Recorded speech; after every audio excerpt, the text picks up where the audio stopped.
some lessons are better lived than learned. Pain is the greatest motivator. Correct. And experience is the greatest teacher. The hardest thing is when you come out here from nothing and be greater than what you was before.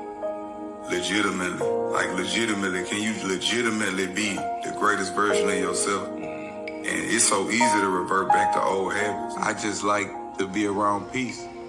And if you went through and experienced as much pain as I have, I've been through tremendous amounts of pain. Physically, mentally, spiritually, been through hell. In order to appreciate and understand great peace, you have to have went through and experienced great pain.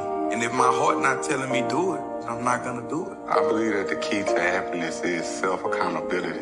Every day that I woke up with breath in my body was the opportunity to change my life. Because it starts inside. It doesn't start outside. Energy is my first language. It's gonna always be there. And the times that I didn't adhere to what my heart chakra, my inside, so to say, was telling me, people say your gut feeling. The times that I didn't adhere to those type of things, I always suffered the consequences.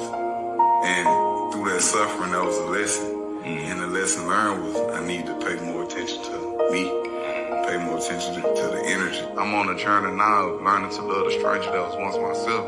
Because everything I did was detrimental to me. So I hated myself. I didn't love myself. Even the people I allowed myself to be around. You ever had a conversation with somebody and it just drained all the life out of you? You wasn't protecting your energy. Protecting your energy is not a crime.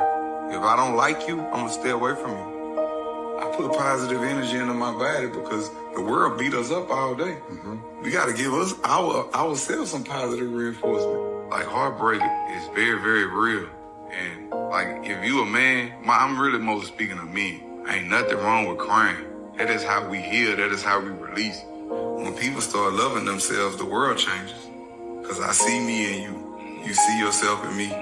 We see ourselves in each other because we love ourselves. We're not just loving the people in our household. Right. So that's what make it beautiful. I want to see what can I gain from this situation as opposed to letting my ego lead. Like I just had to learn how to kill my ego because I don't never want my ego to go before me. I want to operate out of love. Getting in tune with myself and loving myself. See, I'm in tune with myself now. And I'm getting more and more in tune with myself. This is a relationship. We getting to know each other, me, myself, and I. I'm in a beautiful relationship with myself. I learn different things about myself every day. I'm not allowing nothing to distract me right now from me. Yeah. I gotta focus on me. Hurt people help to hurt people. And I projected a lot of negativity out of fear, out of toxic masculinity, out of ego issues. I don't operate from there no more. So these blessings that come to me, I can receive them.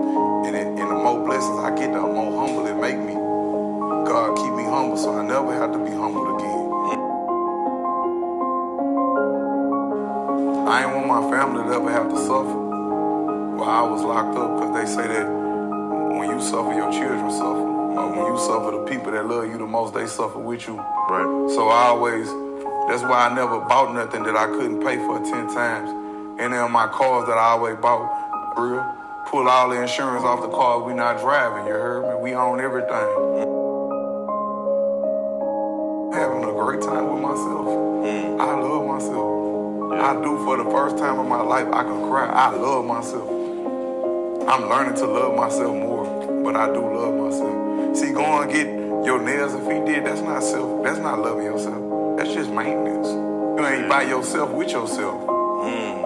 See, when you get by yourself, sometimes the thoughts be so loud, you can't even stand your own self. Imagine how other people think about you. Anything I miss, it wasn't meant for me, because anything that's meant for me, it ain't gonna miss me. So anything lost could be found again except for time wasted. I didn't waste time today. I've been through the worst of the worst. Like the worst of the worst. And no matter what you've been through in your life, no matter what, it's not about what you're going through, what you've been through, it's what you overcame. It's always light at the end of the tunnel. It's always light. To whom much is given, much is required. So without great tests, you'll never have a testimony. So I'm somebody who suffered and still suffering, but I deal with it in a different way. I work out, I do yoga. I put my depression and negative energy into fitness, and I feel better. Like I worked out before I came here. A wise person, taught me that when you change your perspective, that's when miracles happen. I said this real talk. This was my exact prayer. I say, God, please send me a woman that's the most beautiful woman in the world. It's loyal. Just send me somebody that's in the working out, in the eating healthy, into all the things that I'm into. Send me somebody that's gonna make me be the best version of me. It's real talk. God already know what you want. It's en route. Life is a contact sport. And I associate that same willpower with what I do now. My hustle, it's relentless. I'm not gonna stop. I took a lot of losses to get where I'm at. You know what I'm saying? I took a lot of losses. And I watched the movie and he said, why do we fall, Bruce? So we can learn to pick ourselves back up. I respect the heart, I respect the integrity, I respect the morals and the principles of an individual. What is success? What is your measure of success? My measure of success is me being able to do whatever I want to, whenever I want to. Freedom is not you being free. Freedom is you being free in your mind and your heart and your spirit, which is really a privilege for you to be free. Being your authentic self is beautiful. Right. And that's the greatest freedom that I learned. And I learned that comparison was the killer of all joy. Because I'm comparing my life to other people's highlight films. The elixir of life, it does start with meditation. You ever went to sleep and woke up tired? The mind was never quieted. The mind never received true rest. And I ain't trying to sound like no philosopher, no prophet or nothing, but I'm not happy, but I am at peace right now. I'm talking about pure peace. A lot of people can't be alone with themselves. Mm-hmm. They can't. Right. I can be alone with myself. I don't need to talk to nobody or nothing. I can talk to myself and figure it out. A lot of people don't want to face themselves. Right. And that's an act of valor. That's commendable. Because through isolation is where we reach elevation. That's when most of my epiphanies happen, when I'm alone. So I commend you on that. Like, that's beautiful. That's where my ideas come. In my solitude when I'm working out. Yeah. Oh, yeah. And I talk to myself out loud. Yeah. I know people be like, I used to be like, man, I know I'm weird. But then I read that all geniuses talk to themselves. Like, I ask myself questions. I talk to myself. Yeah. It's the things that you don't want to do that be the best things for you. The days I don't want to go to the gym, that's the days I have my best workout. I wish they had a magic button. Mm-hmm. If you don't work, you don't eat. That's if real. You don't grind, you don't shine. Rudyard Kipling said, to thine own self be true. And that is the greatest reality.